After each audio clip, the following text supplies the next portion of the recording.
오늘은 강아지한테서 예방접종을 왜 어렸을 때 5번이나 하느냐에 대해서 한번 좀 설명을 드려볼까 해요. 근데 일단 이거의 개념을 좀 알려면 무조건 이걸 알아야 돼요. 바로 모체이행 항체. 모체이행 항체라는 거는 어미로부터 초유를 통해 공급받는 면역력이라고 생각하시면 돼요. 그러니까 이게 있어야지만 어렸을 때 뭐 바이러스나 아니면 세균으로부터 몸을 보호할 수가 있는 거죠. 근데 문제는 뭐냐? 얘는 우리가 접종을 하는 그런 백신마저도 무력화시켜버려요. 그러면 모체이행 항체가 어차피 평생 가는 건 아니니까 얘가 떨어질 때쯤 해서 우리는 접종을 시작하면 돼요. 그게 언제냐? 그게 바로 6에서 14주령이 되면 모체이행 항체가 감소하기 시작하는 거죠. 근데 이게 이제 이렇게 6에서 14주령까지 되게 넓은 이유가 뭐냐면 개박이에요. 애들마다 다 다르다는 거죠. 예를 들어 A라는 강아지가 6주령에 모체이행 항체가 감소를 해요. 그리고 B라는 강아지가 14주령에 모체이행 항체가 감소를 한다고 치면 6주령에 접종을 많이 한다고 칩시다.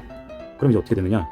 뭐 이렇게 여기 Y축이 면역력이라고 따지고 6주 얘가 14주 라고 하면 파란색을 A로 할게요.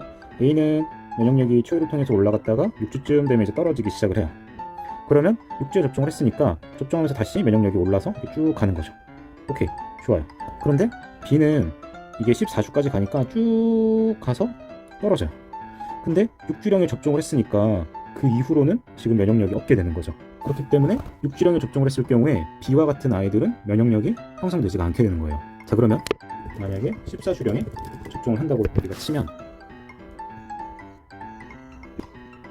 B라는 아이는 면역력이 초유를 통해서 올라갔다가 14주쯤에 떨어지고 14주에 다시 접종을 해서 가고 아름다워요. 오케이. 근데 이제 문제는 A죠. A는 6주령에 쭉 올라서 떨어졌어요. 그런데 14주 돼가지고 다시 접종을 했어. 그럼 이제 이때는 오케이기는 하지만 이 6주에서부터 14주령 사이 이 기간 동안에 우리는 면역 공백 기간이 생기는 거예요. 그래서 우리는 이런 아이들을 다 한 번에 좀 아우를 수 있는 프로그램을 짜게 된 거고, 그게 6주부터 시작해서 8주, 10주, 12주, 14주에 접종을 총 5회 하는 프로그램으로 이제 만들어진 거죠.